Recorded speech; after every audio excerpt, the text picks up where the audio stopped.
YouTube shorts बना के महीने भर के अंदर मिलियन सब्सक्राइबर्स क्रॉस कर रहे हैं, वहीं आपके शॉर्ट्स पे व्यूज ही नहीं आ रहे, या फिर स्टार्टिंग में आपके शॉर्ट्स पे व्यूज आ गए थे लेकिन उसके बाद आपके व्यूज फ्रीज हो गए हैं, या फिर 10-18 व्यूज पे गिर गए हैं। लेकिन ऐसा हो क्यों रहा है? क्या यूट्यूब आपका फायदा उठा रहा है, या फिर आप कुछ ऐसी गलतियां कर रहे हैं जिसके बारे में आपको पता ही नहीं है? शॉर्ट्स कैसे वायरल होते हैं, कैसे क्रिएट किए जाते हैं, किस कैटेगरी में शॉर्ट्स बनाने चाहिए, एआई शॉर्ट्स वायरल हो रहे हैं या नहीं हो रहे, शॉर्ट्स से कितनी अर्निंग होती है, और शॉर्ट्स अपलोड करने से क्या आपके मेन चैनल पे नुकसान होगा या नहीं, आज की वीडियो में इन सभी टॉपिक्स को कवर करेंगे। वीडियो के किसी भी हिस्से को गलती से स्किप करने की कोशिश मत करना, वरना काफी इंपॉर्टेंट इन्फॉर्मेशन मिस कर दोगे, और हो सकता है इस वजह से आपका शॉर्ट्स का चैनल कुछ ऐसा दिखे। अगर आप नहीं चाहते आपके साथ कुछ ऐसा हो तो वीडियो के साथ लास्ट तक बने रहना। अब इससे पहले कि मैं शॉर्ट्स के बारे में आप लोगों को कुछ और बताऊं, आप लोगों का एक क्वेश्चन मुझे हर वीडियो पे आता है कि भाई इतनी हाई क्वालिटी थंबनेल्स कैसे अपलोड करता हूं और मेरी वीडियोस 4K में कैसे होती है। तो मैं आपको बता दूं कि ये काम आप किसी भी एनहांसर के साथ बड़े आसानी से कर सकते हैं। राइट नाउ एक सॉफ्टवेयर जो बहुत ही ज्यादा अच्छे से वर्क कर रहा है वो है वंडरशेयर यूनिक कन्वर्टर। इस सॉफ्टवेयर के थ्रू आप अपने थंबनेल्स को लो क्वालिटी से हाई क्वालिटी में सिर्फ एक क्लिक से ही कन्वर्ट कर सकते हैं। जैसा कि आप देख सकते हैं यहाँ हमारे थंबनेल में कितने इजीली इसने स्मूथ एरियाज को इंक्रीज कर दिया, साथ में कलर को भी थोड़ा बहुत एनहांस कर दिया है, जो कि बहुत आसानी से हमारे CTR को इंक्रीज कर देगा। इसके सिवाय यूनिक कन्वर्टर में आपको वीडियो एनहांसिंग का भी एक फीचर दिया गया है, जहाँ पे अगर आप अपनी वीडियो को अपलोड करेंगे तो आप उसकी फ्रेम रेट को इंक्रीज कर सकते हैं, उसमें नॉइज रिमूव कर सकते हैं, या फिर एआई अपस्केलर में जाके अपनी वीडियो की क्वालिटी को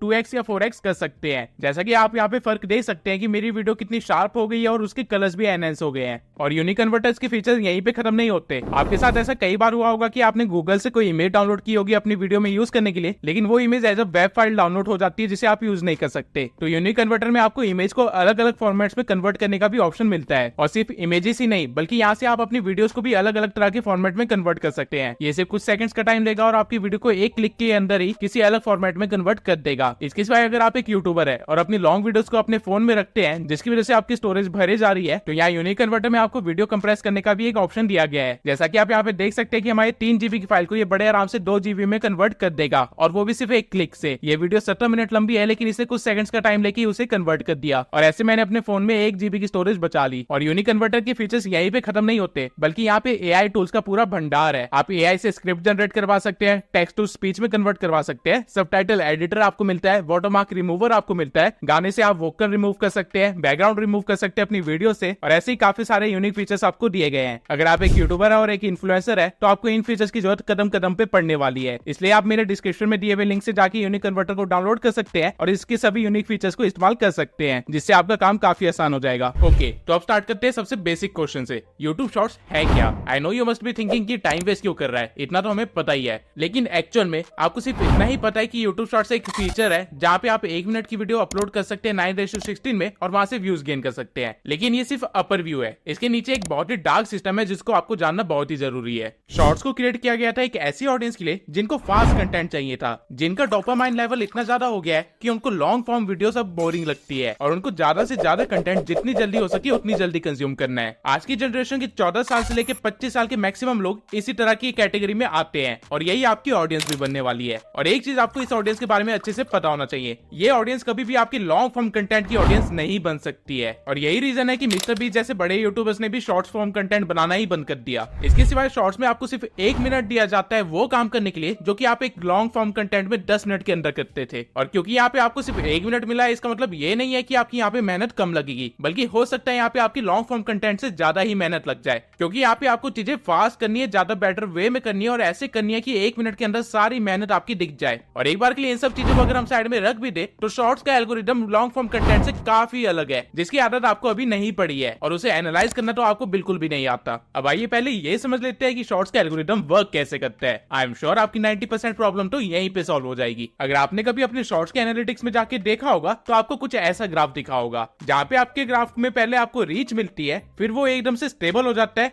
और फिर एकदम से ही बढ़ जाता है, और उसके बाद वो दोबारा स्टेबल हो जाता है या फिर गिर जाता है। अब ये ग्राफ बनता कैसे है, बीच में ऐसा कौन सा झटका लगता है आपके शॉर्ट को जो वो एकदम से उड़ जाता है? अभी समझाता हूँ। यूट्यूब शॉर्ट्स एक 2 फेज सिस्टम पे वर्क करता है, जहाँ पे आप जब भी एक नया शॉर्ट डालते हैं तो वो पहले एक्सप्लोर करता है, यानी कि वो ढूंढता है अपनी टारगेट ऑडियंस को अपनी सीड ऑडियंस से। अब ये सीड ऑडियंस क्या है? बेसिकली यूट्यूब पे जब भी आप कोई नया शॉर्ट डालते हैं तो आपके शॉर्ट को कुछ रैंडम लोगों को दिखाया जाता है जिनका हो सकता है इंटरेस्ट हो आपके शॉर्ट में, या फिर वो टोटली रैंडम हो सकते हैं। इन रैंडम लोगों को ही सीड ऑडियंस बोलते हैं। अब आपकी सीड ऑडियंस कैसे रिएक्ट करती है आपके शॉर्ट पे, इसी से पता चल जाता है कि आपका शॉर्ट एंगेजिंग है या नहीं, और यूट्यूब उसे आगे पुश करेगा या नहीं करेगा। आपके ग्राफ में स्टार्टिंग में जो व्यूज आते हैं वो इसी टाइम पे आते हैं जब यूट्यूब आपकी शॉर्ट्स को आपकी सीड ऑडियंस तक पहुंचा रहा होता है। इस पूरे प्रोसेस को हम एक्सप्लोरेशन फेज बोलते हैं, क्योंकि यहाँ पे यूट्यूब आपकी शॉर्ट्स को एक्सप्लोर कर रहा है, उसके बारे में जान रहा है कि ये किस तरह की ऑडियंस को पसंद आ रही है। अब इस मोमेंट के बाद आपकी ग्राफ में दो चीजें हो सकती है, या तो आपका ग्राफ ऊपर ही चलता जाएगा या फिर वो एकदम से फ्रीज हो जाएगा और स्टेबल हो जाएगा और उसपे कुछ सिंगल डिजिट्स में ही व्यूज आएंगे। तो इस टाइम पे हो क्या रहा है कि यूट्यूब ने जिस सीड ऑडियंस को आपकी शॉर्ट दिखाई थी,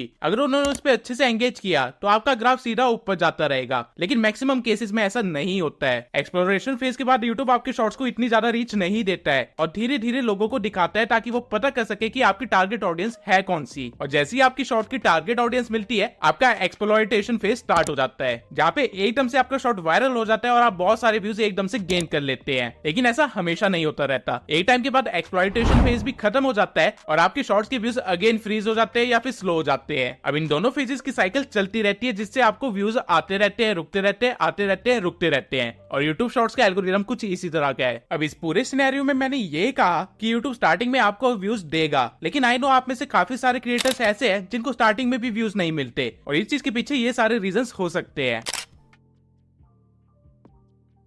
अगर आपने कल सोचा था कि आप एक शॉर्ट्स का चैनल क्रिएट करेंगे और उसके लिए आपने जल्दी जल्दी एक वीडियो भी बना ली और आज एक चैनल क्रिएट करके उस पे वो वीडियो डाल दी, तो 90% चांसेस है कि उस वीडियो पे कोई भी व्यूज नहीं आएंगे। रीजन ये है कि वो एक नया अकाउंट है। आप यूट्यूब पे जब भी कोई चैनल बनाते हैं जिसपे आपको वीडियोस या शॉर्ट्स अपलोड करनी है, तो हमेशा उस चैनल को थोड़ा वार्म अप करना होता है। अब ये वार्म अप क्या है? बेसिकली आप जिस भी चैनल पे अपनी वीडियोस या शॉर्ट्स अपलोड करना चाहते हैं, पहले उस आईडी या चैनल को थोड़ा यूज कीजिए ताकि यूट्यूब को आपका थोड़ा बहुत डाटा मिल जाए। मैं प्रेफर करूंगा कि आप अपना पहला शॉर्ट डालने से पहले अपने उस आईडी को कम से कम 10 दिन अच्छे से चलाएं। हर रोज उस आईडी से कम आधे घंटे कुछ ना कुछ चीजें देखिए, और हो सकता है तो उन्हीं टॉपिक्स को देखना जिससे रिलेटेड आप कंटेंट डालना चाहते हैं। इससे होगा क्या कि यूट्यूब को ना आपका थोड़ा सा डाटा मिल जाएगा, जिस बेसिस पे वो आपकी एक सीड ऑडियंस क्रिएट कर लेगा और स्टार्टिंग में आपको व्यूज मिलेंगे। आपको ये बिल्कुल भी नहीं करना है कि आज ही आपने चैनल क्रिएट किया और आज ही उस पर एक वीडियो डाल दी, या फिर एक 7 दिन के अंदर ही उस पर वीडियो डाल दी। कम से कम 10 दिन आपको उस आईडी को यूज करना है, जिसके बाद आप अपनी पहली वीडियो या शॉर्ट कुछ भी डाल सकते हैं।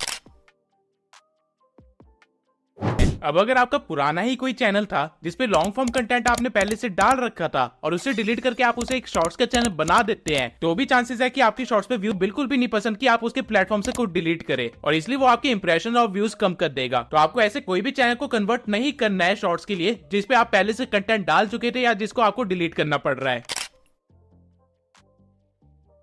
अगर आपने किसी यूट्यूबर को ये बोलते हुए सुना है कि अगर आपके शॉर्ट्स वर्क नहीं कर रहे हैं तो शॉर्ट को अनलिस्ट करके या डिलीट करके उसी शॉर्ट को दोबारा से रीअपलोड करो तो वो शॉर्ट चलने लग जाएगा, तो मैं आपको बता दूं ये गलती आप गलती से भी मत करना, क्योंकि यूट्यूब डाटा कलेक्ट तो कर ही रहा है, वो इस चीज को स्पैम एक्टिविटीज के अंदर काउंट करता है और आपके चैनल की रीच वो एकदम से कम कर देगा क्योंकि आपने कम्युनिटी गाइडलाइंस को ब्रेक किया होगा। अगर आप अपने चैनल पे पहले लॉन्ग फॉर्म कंटेंट डालते थे और ट्रेंड को देख के आप अपने चैनल पे शॉर्ट्स भी डालना स्टार्ट कर दिए, तो हो सकता है स्टार्टिंग में आपको व्यूज ना आए या फिर जो व्यूज आए वो एक टाइम के बाद आपकी फ्रीज हो जाए। ऐसा इसलिए होगा क्योंकि आपकी सीड ऑडियंस आपके सब्सक्राइबर्स ही होंगे और हो सकता है वो आपकी शॉर्ट के साथ उस तरह एंगेज ना करे जैसे वो आपकी लॉन्ग फॉर्म कंटेंट के साथ एंगेज करते हैं, क्योंकि इन दोनों फॉर्म ऑफ कंटेंट की ऑडियंस बिल्कुल ही अलग है। तो यूट्यूब तो आपके सब्सक्राइबर्स को ही आपकी सीड ऑडियंस मान के उनको आपके शॉर्ट को प्रमोट कर देगा, जिसके बाद वो लोग अच्छे से एंगेज नहीं करेंगे और आगे वो आपकी शॉर्ट को पुश नहीं करेगा। अब यहाँ तक मैंने आपको शॉर्ट्स का एल्गोरिथम समझा दिया और चीजें अगर एल्गोरिथम के अकॉर्डिंग नहीं चल रही होगी तो उसके रीजंस भी बता दिए। अब मैं आपको वो मैट्रिक्स बता देता हूं जिसका आपको ध्यान रखना है और एनालाइज करना है अगर आप अपने शॉर्ट्स को वायरल करना चाहते हैं। तो जनरली जब हम लॉन्ग फॉर्म कंटेंट डालते हैं तो हम इंप्रेशन, सीटीआर और वॉच टाइम को देख के अपने वीडियो की सक्सेस का पता लगाते हैं, लेकिन शॉर्ट्स में ये चीजें अलग है। यहाँ पे सीटीआर की जगह हुक है, इंप्रेशन की जगह व्यूज है और वॉच टाइम की जगह ऑडियंस रिटेंशन पे ध्यान देना है। अब इन सब चीजों को मैं एक एक करके एक्सप्लेन कर देता हूँ। आपके शॉर्ट्स पे मैक्सिमम व्यू शॉर्ट्स फीड से आते हैं, जहाँ पे लोग स्वाइप कर रहे होते हैं और जो शॉर्ट उनको ज्यादा पसंद आती है उसे वो थोड़ी देर ज्यादा देखते हैं। लेकिन ये कौन से शॉर्ट्स होते हैं जो उनको पसंद आती है और आपके शॉर्ट्स लोग क्यों नहीं देखते? रीजन है हुक। जब लोग बिना सोचे समझे शॉर्ट्स देख रहे होते हैं और स्वाइप किए जा रहे होते हैं, उस टाइम अगर ऐसा कोई शॉर्ट आ जाए जिसमें एक हुक हो, यानी कुछ ऐसा हो जो उस बंदे का ध्यान खींच ले या फिर उस बंदे का स्वाइप करना रुकवा दे, तो वो शॉर्ट कंफर्म वायरल जाएगी। अब ऐसा हुक आप कैसे क्रिएट कर सकते हैं? आंसर बहुत ही सिंपल है, इमोशंस के साथ खेल के, ठीक जिस तरह आपकी एक्स ने आपके साथ खेला। बस फर्क इतना होगा कि हमारे पास 3 महीने की जगह सिर्फ 3 सेकंड का टाइम होगा एक हुक को डिलीवर करने के लिए। मैं आपको कुछ फेमस हुक्स दिखाता हूँ जिसपे आप भी कभी ना कभी रुके जरूर होंगे। Do you know about the black baby test? No? Have you ever heard of the region beta paradox? You might be suffering from it right now. अब ये दोनों सेंटेंसेस एक्चुअली में हुक्स थे जो कि इन क्रिएटर्स ने जानबूझ के बोला था ताकि आपका ब्रेन जो अभी तक सिर्फ ज़ॉम्बीज की तरह स्क्रॉल किए जा रहा था वो एकदम से एक्टिव हो जाए और सोच में पड़ जाए। अब जब ऐसा होगा तो ऑब्वियसली आप स्क्रॉल नहीं कर पाओगे और जो शॉट आप सिर्फ 3 सेकंड के अंदर अभी स्क्रॉल करने वाले थे उसे बिना जाने आराम से 10 से 15 सेकंड देख जाओगे क्योंकि आपका ब्रेन अभी चीजें प्रोसेस कर रहा होगा। और इसी तरह ये क्रिएटर्स इजिली अपना फायदा निकाल लेंगे और अपनी शॉर्ट्स को वायरल कर लेंगे। मैं आपको थोड़े और हुक्स का एग्जांपल दिखाता हूँ। I never buy silk, and this is the strange reason why. I was today years old when I found this out. अब अगर आप यहाँ पे ध्यान देंगे तो इन दोनों क्रिएटर्स ने अपने हुक के साथ आपके मन के अंदर एक क्यूरियोसिटी पैदा कर दी। इन दोनों क्रिएटर्स ने अपने पर्सनल एक्सपीरियंस शेयर किए हैं ताकि ऑडियंस उससे कनेक्ट कर पाए और ये इन्होंने कुछ ऐसी लाइंस बोल के किया है, I will never buy this या फिर I was 2 days year old. ये सुनते ही आपके मन में एक क्यूरियोसिटी जाग जाएगी कि ये बंदा ऐसा क्यों नहीं कर रहा या फिर इसको क्या पता चला है और आगे फिर वो इसी क्यूरियोसिटी का आंसर देते हैं, I will never buy silk cloth and this is the reason why I was 2 days year old when I realised that. अब जहाँ पे पहले आप सिर्फ बातें सुन रहे थे और देख रहे थे वहीं पे अब आपका ब्रेन एंगेज हो गया है और वो जानना चाहता है कि आगे क्या होने वाला है और इसको क्या पता चला है या फिर ये ऐसा क्यों नहीं कर रही है। लोग जिस चीज से रिलेट कर पाते हैं उस चीज से वो ज्यादा एंगेज करते हैं। ठीक इसी तरह हुक्स के कई सारे एग्जांपल्स हैं और हुक्स इतने क्रिएटिवली बनाए जा सकते हैं कि मैं इस टॉपिक पे बिल्कुल एक अलग ही वीडियो बना सकता हूँ। अगर आप चाहते हैं कि मैं हुक्स के ऊपर एक अलग से ही वीडियो बनाऊं तो कमेंट सेक्शन में जाके हुक लिख दीजिए। अगर 2000 कमेंट्स आते हैं जिसमें आप लोगों ने हुक लिखा होगा तो मैं इस टॉपिक पे एक अलग से वीडियो बना दूंगा। अब एक बार आपने अपनी ऑडियंस को शॉर्ट पे हुक कर लिया है, इसके बाद आपको ध्यान देना है कि वो आपके शॉर्ट को पूरा देखे। जहाँ लॉन्ग फॉर्म कंटेंट को इस बेसिस पे प्रमोट किया जाता है कि वो कितना ट्रेंडिंग है या फिर कितना सर्चेबल है, वहीं शॉर्ट फॉर्म कंटेंट को इस बेसिस पे प्रमोट किया जाता है कि लोगों ने उसे कितना देखा है और इसी चीज को हम ऑडियंस रिटेंशन बोलते हैं। आपको